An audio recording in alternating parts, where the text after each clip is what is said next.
নমস্কাৰ বন্ধুসকল, মই আপোনালোক সকলোকে মোৰ চেনেললৈ স্বাগতম জনাইছোঁ। বন্ধুসকল, মোৰ নাম গোবিন্দ ৰাজখোৱা, মই জ্যেষ্ঠ বাস্তু এক্সপাৰ্ট নিউমেৰলজিষ্ট। বন্ধুসকল, আপোনালোকৰ সুবিধাৰ্থে মই চেনেলটোত বাস্তুৰ সম্পৰ্কে, সংখ্যা তত্ত্বৰ সম্পৰ্কে, জ্যোতিষৰ সম্পৰ্কে, তাৰ লগতে আপোনালোকৰ বিভিন্ন সমস্যাৰ সমাধানৰ উপায়সমূহৰ সম্পৰ্কে আলোচনা কৰি থাকোঁ। গতিকে যদিহে আপোনালোকৰ মোৰ চেনেলৰ ভিডিঅ'সমূহ চাই ভাল লাগে, অনুগ্ৰহ কৰি মোৰ চেনেলটো ছাবস্ক্ৰাইব কৰি ভিডিঅ'সমূহ লাইক কৰিব, কমেণ্ট কৰিব আৰু যিমান পাৰে শ্বেয়াৰ কৰিব। বন্ধুসকল, আজি মই আপোনালোকৰ লগত শাহু বোৱাৰীৰ সম্পৰ্ক কেনেদৰে মধুৰ কৰিব পাৰি সেই বিষয়ে আলোচনা কৰিবলৈ পাৰিছোঁ। বন্ধুসকল, আপোনালোকৰ দৰ্শকসকলৰ মাজত বহুতো দৰ্শকে মোলৈ ফোন কৰে আৰু এইটো সমস্যাৰ সম্পৰ্কে বহুতে জনায় যে তেওঁলোকৰ ঘৰত শাহু বোৱাৰীৰ মিল নাই।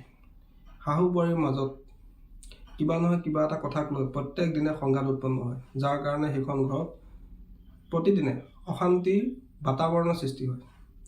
গতিকে এইটো সমস্যা কিদৰে দূৰ কৰিব পাৰি? বন্ধুসকল, এই ধৰণৰ সমস্যা হোৱাৰ বিভিন্ন কাৰণ থাকে। যদিহে আপোনালোকৰ ঘৰত দক্ষিণ দিশত পানীৰ কিবা উৎস থাকে, ধৰি লওক কুঁৱা, পুখুৰী, টিউবৱেল ইত্যাদি থাকে, তেতিয়াও ঘৰখনত এই ধৰণৰ সংঘাত উৎপন্ন হয়।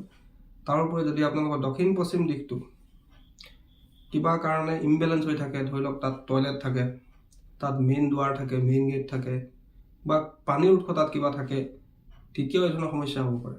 দ্বিতীয়তে, জ্যোতিষীয় কিছুমান কাৰণো আছে। যদি আপোনালোকৰ জন্মকুষ্ঠিত চন্দ্ৰমা আৰু শুক্ৰ দুয়োটা গ্ৰহে বেয়া অৱস্থাত থাকে, তেতিয়া আপোনালোকৰ ঘৰত বা পুৰুষজনে এই ধৰণৰ সমস্যা ভুগিব লগাত পৰে। যিহেতু চন্দ্ৰমা হৈছে মা আৰু শুক্ৰ হৈছে পত্নী। যদি এই দুটা গ্ৰহ কিবা কাৰণে পীড়িত হৈ থাকে, তেতিয়াও কিন্তু আপোনালোকৰ এই ধৰণৰ সমস্যা হ'ব পাৰে।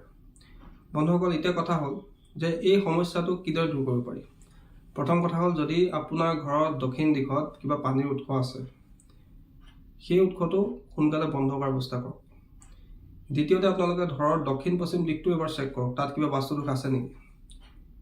যদি আছে, তাকো ঠিক কৰাৰ ব্যৱস্থা কৰক। আৰু তাৰপিছত মই আপোনালোকক দুটামান উপায় দিছোঁ। এই উপায় দুটা আপোনালোকে কৰি চাব, নিশ্চয় ইয়াৰ পৰা আপোনালোকে ভাল ফল লাভ কৰিব। যদি কোনো পুৰুষে এই ধৰণৰ সমস্যা ভোগে, তেওঁৰ ঘৰত সদায় শাহু বোৱাৰীৰ সংঘাত হয়, যাৰ কাৰণে তেওঁ প্ৰত্যেক দিনে অশান্তি ভোগ কৰিব লগাত পৰে। নিজৰ মাকো আপুনি বুজাবলৈ অসুবিধা হয়, নিজৰ ৱাইফকো বুজাবলৈ অসুবিধা হয়, কোনেও একো বুজি নাপায়। তেনেস্থলত আপুনি নিশ্চয় জানিব, আপোনাৰ জন্মকুষ্ঠিত বা গ্ৰহৰ গোচৰত শুক্ৰ আৰু চন্দ্ৰমা এই দুটা গ্ৰহেই কিবা কাৰণে পীড়িত হৈ আছে। কোনোবা অশুভ গ্ৰহৰ দৃষ্টি বা কোনো জ্যোতিৰ কাৰণে এই ধৰণৰ আপোনাৰ সমস্যা হৈছে। তাৰোপৰি আপোনালোকৰ জন্মগোষ্ঠীৰ চতুৰ্থ ঘৰতো কিবা নহয় কিবা এটা সমস্যা আছে। যিহেতু চতুৰ্থ ঘৰটো হৈছে মানসিক শান্তিৰ ঘৰ, আপোনালোকৰ ডমেষ্টিক এনভাইৰনমেণ্টৰ ঘৰ।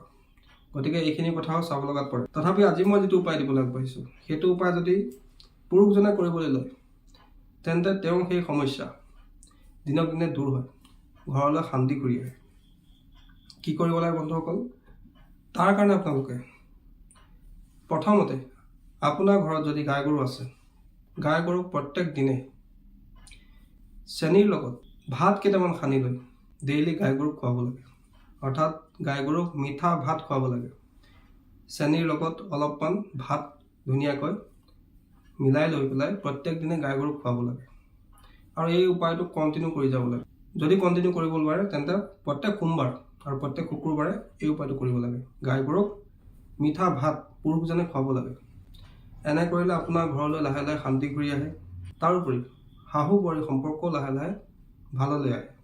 যদি কোনো মহিলাই ভাবে যে মোৰ নিজৰ শাহু মাৰ লগত সম্পৰ্কটো সদায় ভালে থাকক, কেতিয়াও এওঁৰ লগত ফাইট নহওক, বা যদি কিবা কাৰণে তেওঁলোকৰ মাজত সদায় সংঘাত হয়, তেন্তে কি উপায় কৰিব লাগে সেইটো শুনি লওক।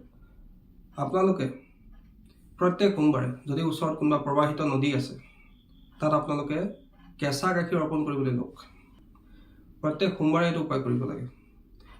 বেছিকৈ নহয়, অকণমান কেঁচা গাখীৰ আপোনালোকে প্ৰত্যেক দিনে নদীত প্ৰবাহিত কৰিবলৈ চেষ্টা কৰিব লাগে। বা যদি আপুনি কেঁচা গাখীৰ প্ৰবাহিত কৰিবলৈ অসুবিধা হয়, তেন্তে আপোনালোকে চাউল প্ৰবাহিত কৰিব। এক মুঠি চাউল প্ৰত্যেক সোমবাৰে আপোনালোকে নদীত প্ৰবাহিত কৰিব আৰু মনে মনে নিজৰ শাহু মাৰ লগত সম্পৰ্ক মধুৰ কৰাৰ কাৰণে ঈশ্বৰক প্ৰাৰ্থনা কৰিব।